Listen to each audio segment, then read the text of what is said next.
انہوں نے نگہبان کو قتل کیا اور اونٹ ہانک کر لے گئے اور مرتد ہو گئے۔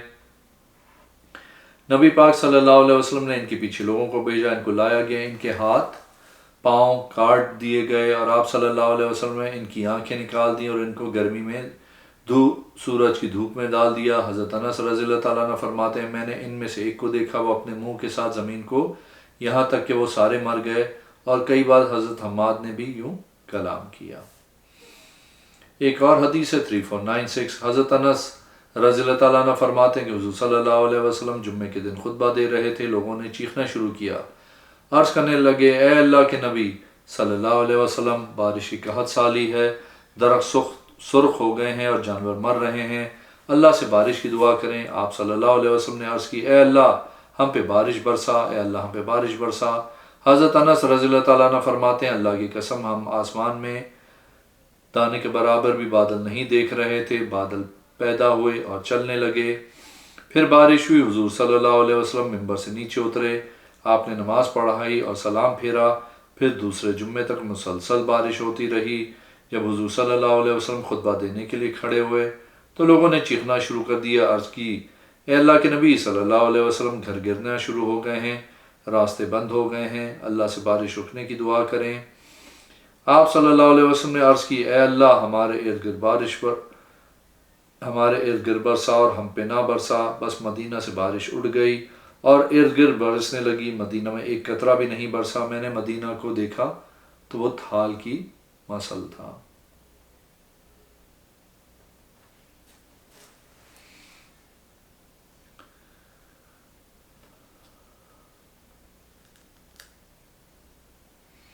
ایک اور حدیث ہے 3497، حضرت انس بن مالک رضی اللہ تعالیٰ عنہ فرماتے کہ حضرت ام سلیم رضی اللہ تعالیٰ عنہ حضرت ابو طلحہ رضی اللہ تعالیٰ عنہ کے ساتھ تھیں۔ خیبر کے دن حضرت ام سلیم رضی اللہ تعالیٰ عنہ کے پاس خنجر تھا۔ حضرت ام سلیم رضی اللہ تعالیٰ کو حضرت ابو طلحہ نے فرمایا، اے ام سلیم یہ کیا ہے؟ عرض کی، یہ خنجر ہے، اگر مشرکوں میں سے کوئی میرے قریب آیا اس کے ساتھ ماروں گی۔ حضرت ابو طلحہ رضی اللہ تعالیٰ عنہ نے عرض کی، یا رسول اللہ صلی اللہ علیہ وسلم، آپ سن رہے ہیں کہ ام سلیم کیا کہہ رہی ہیں؟ آپ صلی اللہ علیہ وسلم نے فرمایا، یہ اس طرح کچھ کہہ رہی ہیں، ابو حرب کے پاس جا، اسے قتل کر۔ فرمایا، بے شک اللہ کافی ہے اور اچھا ہے۔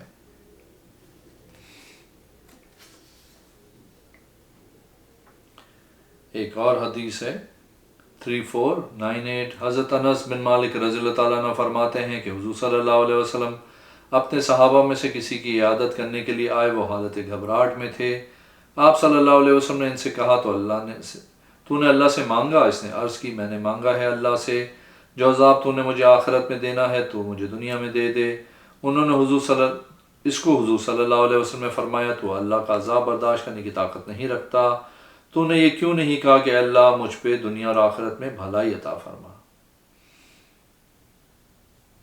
ایک اور حدیث ہے، حضرت انس بن مالک رضی اللہ تعالیٰ عنہ فرماتے ہیں کہ حضور صلی اللہ علیہ وسلم نے انصار کے ایک آدمی کی عیادت کی۔ آپ صلی اللہ علیہ وسلم نے فرمایا، خالو کہہ لا الہ الا اللہ۔ حضرت ثابت نے کہا، آپ کے چچا ذات یا خالو تھے؟ فرمایا نہیں بلکہ خالو تھے، اور اس نے کہا میرے لیے بہتر ہے؟ کہا، فرمایا جی ہاں۔ ایک اور حدیث ہے 3500، حضرت انس رضی اللہ تعالیٰ عنہ سے روایت ہے، میں نے اپنے پیالے میں حضور صلی اللہ علیہ وسلم کو پانی، دودھ، نبید اور شہد پلایا ہے۔ ایک اور حدیث ہے 3501، حضرت انس بن مالک رضی اللہ تعالیٰ عنہ سے روایت ہے کہ حضور صلی اللہ علیہ وسلم نے فرمایا، سیدھے رہو، برابر ہو جاؤ۔ فرمایا، ذات کی قسم جس کے قبضہ قدرت میں میری جان ہے، میں تم کو پیچھے سے ایسے ہی دیکھتا ہوں جیسے آگے سے دیکھتا ہوں۔ ایک اور حدیث ہے 3502، حضرت انس بن مالک رضی اللہ تعالیٰ عنہ فرماتے ہیں، اہل یمن حضور صلی اللہ علیہ وسلم کے پاس ہے، عرض کی ہمارے ساتھ ایسا آدمی بھیجیں جو ہمیں دین سکھائے۔ آپ صلی اللہ علیہ وسلم نے حضرت ابو عبیدہ بن جراح رضی اللہ تعالیٰ عنہ کا ہاتھ پکڑا اور ان کے ساتھ بھیج دیا، فرمایا یہ امت کا امین ہے۔ ایک اور حدیث ہے 3503، حضرت انس بن مالک رضی اللہ تعالیٰ عنہ فرماتے ہیں کہ ایک آدمی نے عرض کی، یا رسول اللہ صلی اللہ علیہ وسلم، میرے ماں باپ کہاں ہیں؟ فرمایا جہنم میں۔ جب وہ چلا گیا، آپ صلی اللہ علیہ وسلم نے اس کو بلوایا، فرمایا میرا چچا اور تیرا باپ جہنم میں ہے۔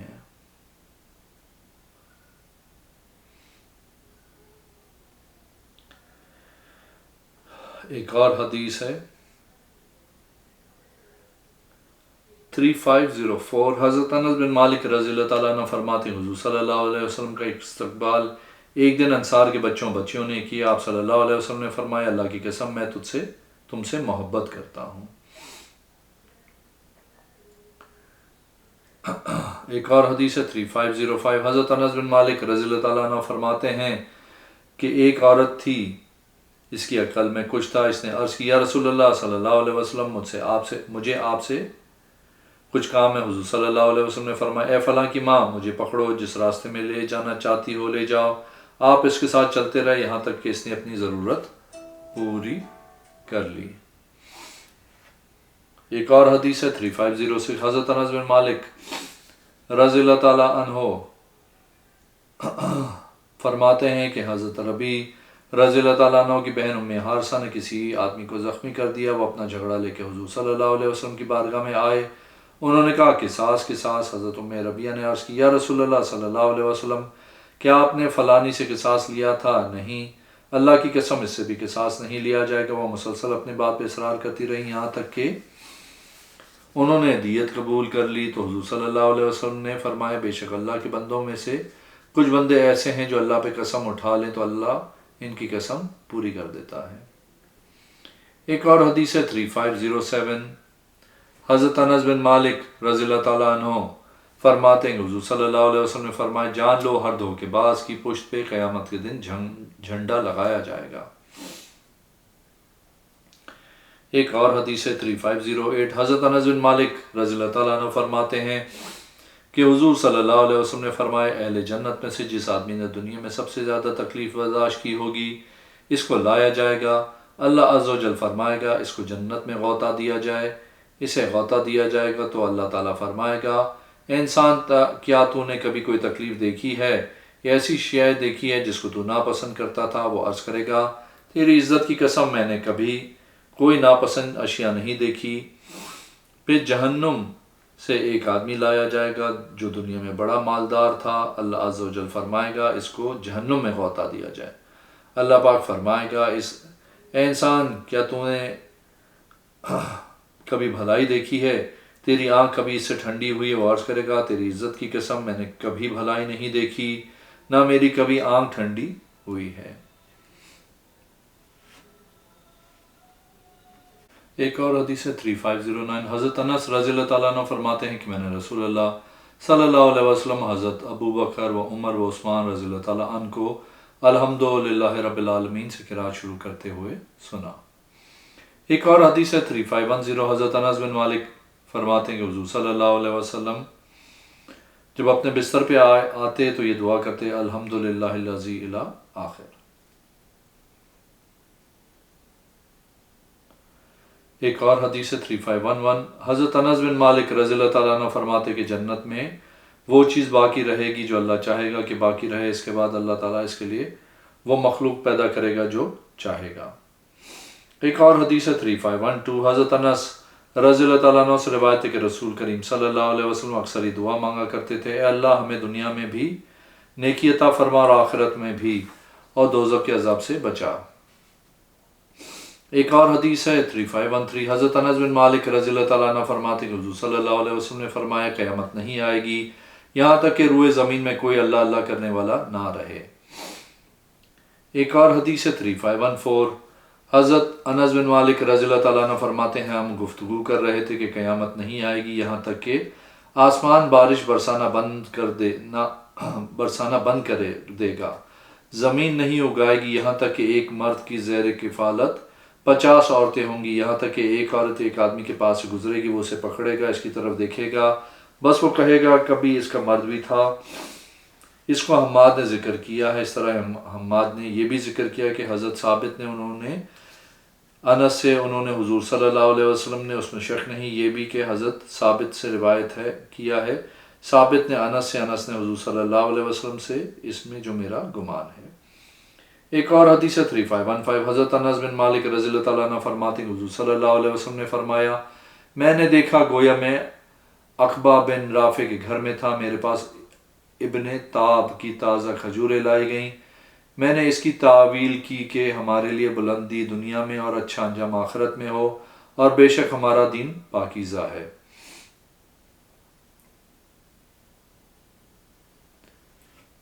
ایک اور حدیث ہے 351 حضرت انس سے روایت ہے، انہوں نے یہ آیت پڑھی، بے شک ہم نے آپ کو خزانے کا مالک بنا دیا، رسول کریم صلی اللہ علیہ وسلم نے فرمایا مجھے کوثر عطا فرما دی گئی، بس وہ ایک دریا ہے جو مسلسل چل رہا ہے، اس کے دونوں کناروں پہ موتی کے پیالے رکھے ہوئے ہیں، میں نے اس کی مٹی میں ہاتھ مارا جبکہ وہ خوشبودار کستوری تھی، اور اس کے اندر کنکریاں بھی موتیوں کے ہیں۔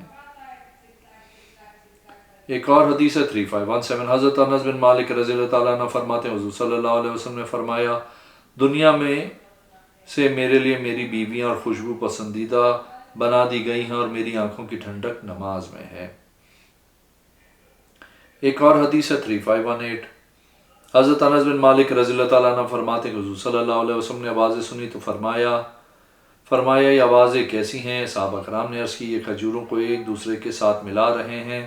آپ صلی اللہ علیہ وسلم نے فرمایا اگر وہ ایسا نہ کریں تو تب بھی درست ہے۔